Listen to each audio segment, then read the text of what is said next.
Hey guys, welcome to another episode of Moy Style podcast. Today we have Lane Adams with Okswings. I was here at his facility last year. We did some YouTube videos.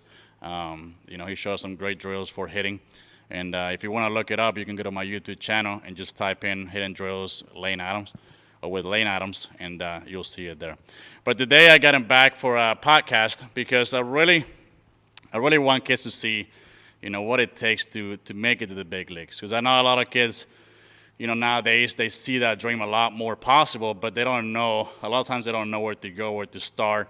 What it really takes to make it. So that's why I figured I would bring somebody like him, because obviously he's going to just about every level there is, and so I feel like he can definitely help us out. So Lane, I appreciate you, man, for taking the time today.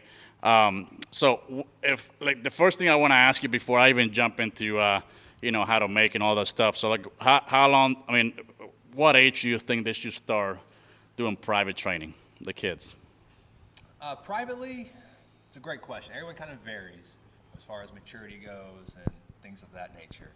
I would think a good time to really get into the private training side, as far as hitting and defense and pitching, I would say probably, depending on your individual athlete, 10 to 12 would be probably a solid starting range.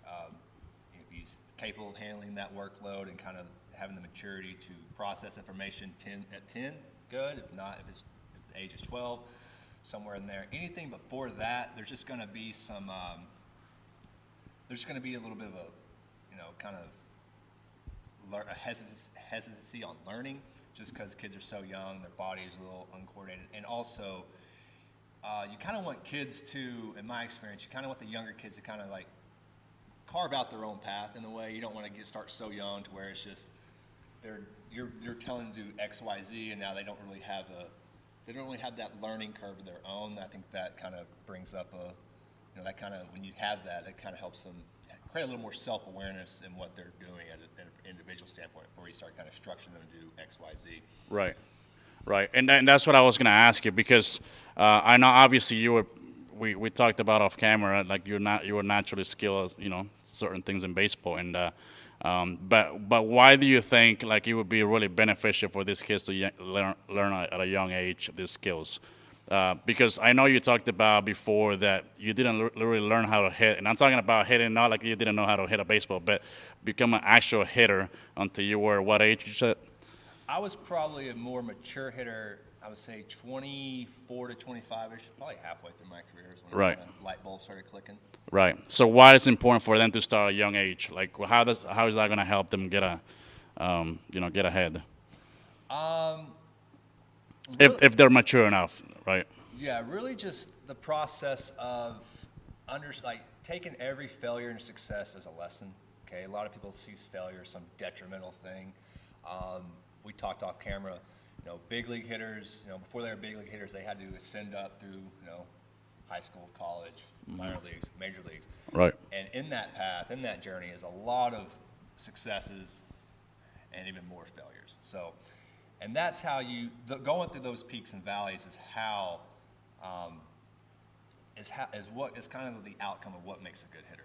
Kind of learning from those mistakes and building off those successes is kind of what evolves into what your makeup as a hitter later on down the road. So you got to have successes, you got to have those failures to kind of mold and shape the hitter you're going to become later down the road. Right. Right.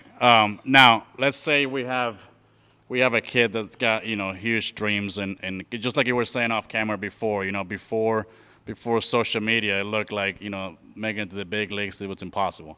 And nowadays, with social media, I feel like the dream is still pretty tough, but I feel like it's more achievable. So if you have a kid that's really has got those huge dreams, when should he start taking it pretty serious? Like what age?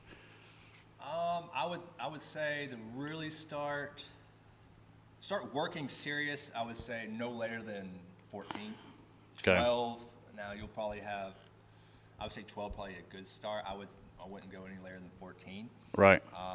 Because like it's a grind, and I think the earlier you can start working properly on certain aspects of your game, obviously the better. You can build good habits, whether it's mechanical, mental, all those things that intertwine with making a good baseball player. You can start building those proper habits at a younger age, especially that age of 12 to 14.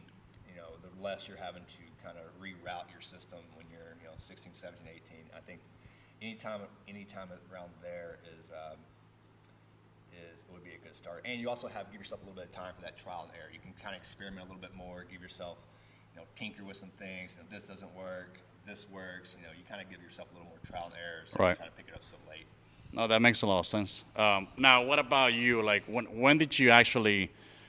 When did you know you had a chance? Because I know you played basketball, and that was it seemed like it was your first sport. That was my first sport. But when did you know you had it, though? Or well, not that you had it, but like, when did you know you had a chance to go pro? Kind of. I knew I had a chance to get drafted my spring of my junior year. Now, that I didn't look at the draft as a possibility of me to get to the Major League Baseball. I just thought, it'd be cool to get drafted. No one in my area had really been, in my school had been drafted. That was a huge accomplishment in itself. Now, looking past that, looking at the majors, playing the majors, that was just another far-fetched dream. To me at that point. Right. But after I got drafted out of my senior year, that was kind of like, okay, it's happened. I get out there, I go to rookie ball, and I kind of behind a little bit just because I more of a basketball player coming up, but I was kind of holding my own. I was like, well, I thought to myself, well, if I can just, I'm playing decently at this age, at this level, when I haven't played baseball before, really. I just thought, if I put as much effort into this as I did basketball, I have a chance. Like, it's just, if I could take the work ethic I had, carry it over to this, it's very doable. It's very attainable.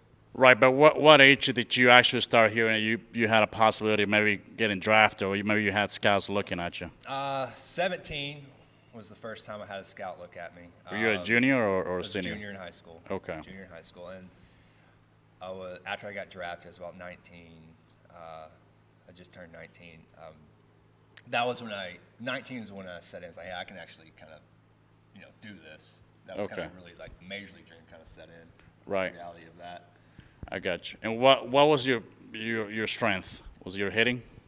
Absolutely or your speed? Not. Speed and defense was my strength coming out. I was one of those what they used to call raw athletes.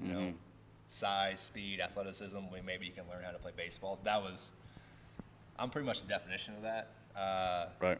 This guy's just an athlete. Let's just see if he can pick this thing up. So there was a lot of learning phase there. Like I said, there was a lot of struggles early on and some successes, but you just kind of build off the good, weather the bad, and adjust off the bad. And that kind of molds you into becoming a better player, little by little as you go. Right. So before that, you had no idea you could go pro or what? Or you still thought you were still pretty good? Before that, I never really thought about it. I said my focus in high school and junior high was just 100% basketball. Right. I wanted to quit baseball. Tried actually. Mom Yeah. wouldn't let me. Yeah. So I didn't. That was never even a thought in my head of going pro in baseball. Had I been a little more baseball first mindset, it probably would have been. I think I could have. I think I would have had a little more grasp on how baseball, drafts, prospects, things work. Just like I knew how the basketball process worked, but I didn't really understand, or I didn't really follow that. No, I got you. Yeah, I know. I get what you're saying, because you obviously your first sport was basketball, so like you put all. It seems like you were trying to put all your eggs in one basket, but somehow it ended up being baseball, which is kind of crazy. But the reason I'm asking is because I want kids out there to kind of see. Obviously, you were pretty naturally talented, but do you think it would have helped you? See, if you would have started training a little bit sooner, do you think it would have helped you get drafted a little bit higher, or? 100%. Yeah. I just had a buddy. I was just talking to a buddy about this last night. He got drafted as well. He also played D1 basketball at Oklahoma State and played in the NFL. So he's done a lot of things. And Wow. we were talking like, just imagine if we knew the stuff workout-wise, nothing skill-wise, but just how you train your body. Imagine if we knew then what we know now, and how much just a better overall athlete we'd be from a stronger, more coordinated, and just a more well-rounded. 100% would have, had I been more involved in baseball as an adolescent through my early teen years, and I 100% would have made me I definitely think I would have, I know I would have gotten drafted higher just because I got drafted just because I wasn't as skilled. I got drafted off athleticism. So had I been a little more skilled, I think my draft stock would have been a little higher. Yeah, definitely. And obviously, I believe that helps you make it to the big leagues a little bit quicker. Not that that's the only way, but obviously it helps quite a bit. Now, just kind of, did you go to like any type of like showcase or anything like that? Like when you were seen by a scout, like did they have you run the 60-yard dash? Did they have you throw from the outfield and then kind of clocked you, or it would just? I went to one private workout with Kansas City, who was the team that ended up drafting me. Okay. I hit, I ran. How fast did you run the 60? I ran Remember? the 60 in a 6.56. That's pretty good. I ran 260s. I was at an AAU basketball tournament in Dallas, and I went and ran a 60 for the Cubs between games one time. But other than showcases, I got invited to go to showcases. I never went. Still, I don't have any regrets for not going because I got invited to a perfect game showcase multiple times, but that was right when basketball season started, so I wasn't going to miss that. But no, didn't do any summer. I stopped playing travel baseball at 11, started doing AAU basketball from then on. But no, didn't do any whole lot of showcasing or travel ball tournaments as a kid. Did they happen to clock you like from the outfield, how hard you threw, or you don't remember at all? I hope not. It wouldn't be good. My arm strength wasn't a tool that I really had. Right. Well, I just because I know, like, when you go to showcases, that's pretty much the first thing they do now when it comes to going from the outfield.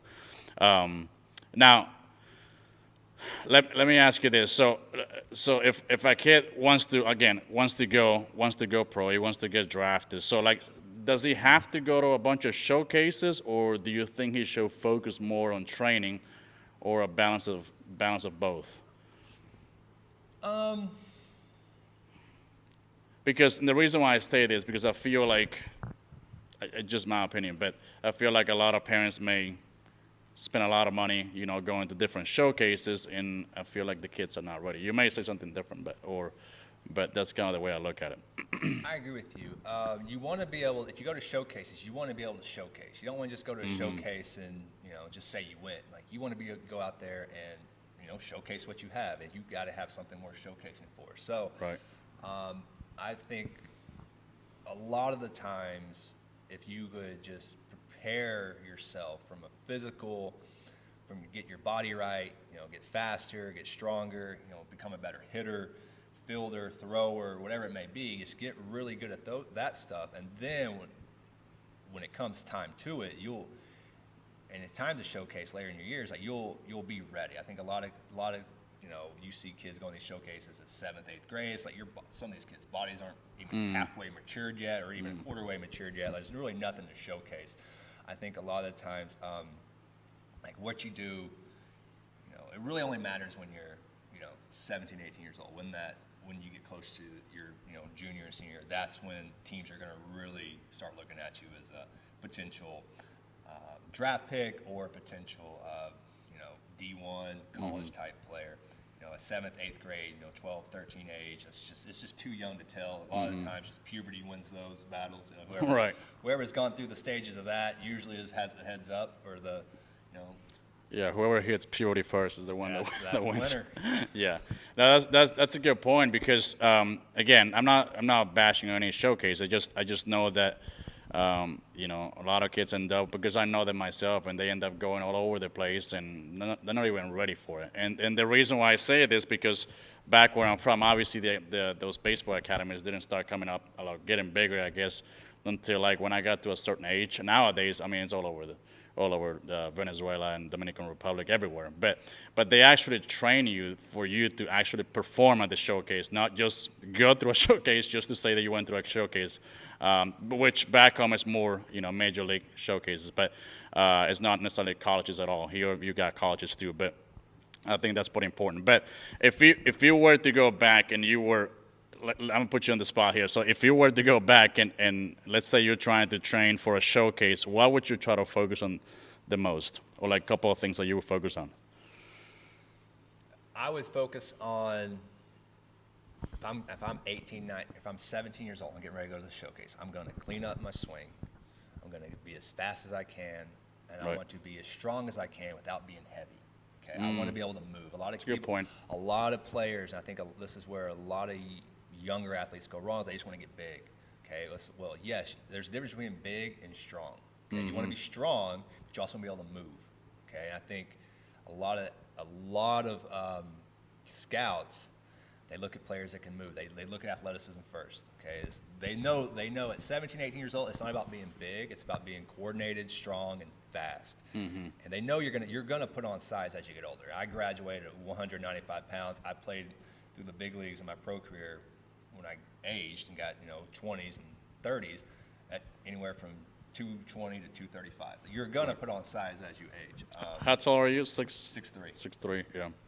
Yeah, that's a good. I didn't mean to interrupt. No, But you're good. that's a great point because honestly, it happened to me in college because I had a hard time gaining weight, and so well, not anymore now. I have to actually be careful. But I guess because as you get older, it gets tougher. But I would put on a lot of weight, like muscle, but it was more up here. So I felt like I was training the wrong muscles, and I felt bigger, but I felt slower.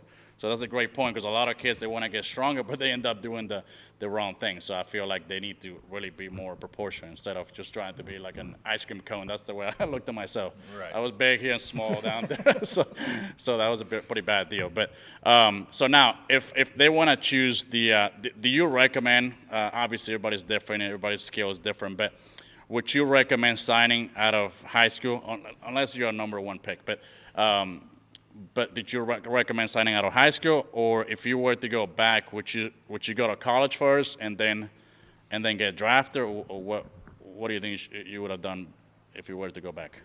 If I were to go back today, I would probably kept playing basketball. To be completely honest, just because Yeah, of how right. the game of basketball's changed, it looks a lot more appealing now. But Yeah. if I had to go back and do my same situation again, I had no interest in playing college baseball. I would stick with the signing out of high school. One, I feel like the team had more invested in me. I was younger. The leash was a little longer. Okay. I thought that played a big factor. I went to 3 years of rookie ball. Like it was a slow process for me. And with college guys, it's a little more, sink or swim. Now I know the landscape has kind of changed with there's lesser rounds. There's teams only spend a certain amount of money. None of that existed when I played. I know the transfer portal and the COVID year, kids getting fifth years, that's kind of played a factor in college decisions. It really depends on the individual circumstance and what college you're going to. If I had to do it over again, I did go to college, I'd want to go to a place, and it might be a junior college. I would want to go to a place where I could play 4 years. Like I don't want to go sit for 2. I don't want to go sit for 1. I want to try to play 4 years. If I can do that as junior college, then go, that's the route I would do it. But me personally, if I got drafted out of high school and had a chance to go into a 4-year school or sign out of high school, I'd probably stick with the high school route or the draft route. Yeah, no, and I like what you said about signing out of college. I mean, right out of college, because I feel like the process a little bit more sped up because I think they expect you to be more mature. They expect you to be a lot more ready. Right out of high school, you're saying that they give you a little bit more time because they know you're still pretty young. Yeah, so that's a good point. So it's got its pros and cons. The way I look at it, obviously, I mean, you were naturally skilled, and you have what a lot of kids maybe don't have yet, which I think going to college may allow them to kind of grow a little bit more. But I see what you're saying too. But so if they send us a junior, like just about the same let's say you got drafted the same around the same round, do you think they would have given you 3 years in rookie ball, or they would have let you go after the first year? At high school? No, not high school. At college. Oh, I'd have got canned after I hit 230 in rookie ball. If I was a junior in college, I would have made it to my first spring training. Yeah, I think it's like I said, it's circumstantial. It's different.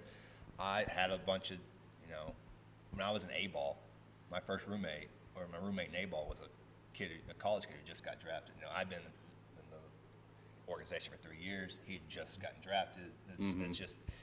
It's just different routes for everybody. But yeah, it's pros and cons to everything. Right, and also what you mentioned about you want to go somewhere where you can go play. I think a lot of kids, obviously D1, it's always awesome and everything, but I don't think everybody's ready for it. And even if you sign, you may not be able to play the first year at all, so you're kind of wasting that first year. So I think I personally like the junior college route. Even if you want to go to a Division I school, I think you can mature a lot more, and you can always sign as a freshman or a sophomore out of a junior college. At a 4-year school, you're going to have to wait until you're a junior or you're I don't know if it's 20 or 21 that you have to be, but yeah, I think that's a good point. Anything else do you think that kids should know about? Obviously, we kind of already talked about when you made it to the big leagues and all that good stuff on the other interview, but anything that you would, I don't know, any advice for the kids that really have these big dreams and aspirations to make it to the big leagues? Work smart.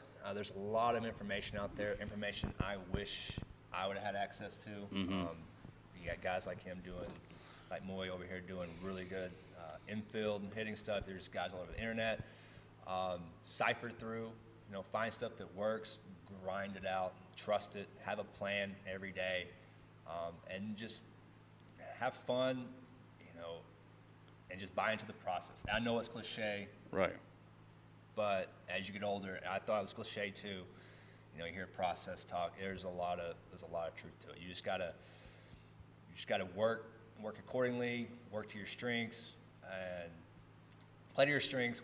Work on your weaknesses and try to clean up. Be as well-rounded as a player as you can be. Base running, fielding, hitting, all aspects of it.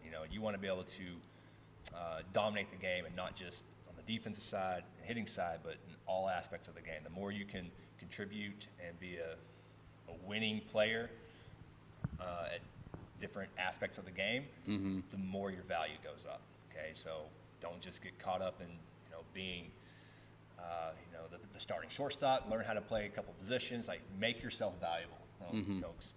Be as a valuable player on the field as you can be. And I think, in order to do that, you got to work hard. You got to work smart. And you gotta put in the work. No, that was great stuff, man. I'm glad what you said about the multiple positions, because that's what I do with the younger ones, and I think it's pretty important to become a baseball player first, not just be married to one position. But Lane, I appreciate you, man, again for being on. And if you guys are in the Norman area, Oklahoma City area, I highly recommend this guy. Go check it out. Okswings. Facebook, Instagram. What else can they find you? I got TikTok, but I don't dabble on it too often. It's a little too new school for me. Yeah, and as always, I'll put the link below if you're watching this on YouTube.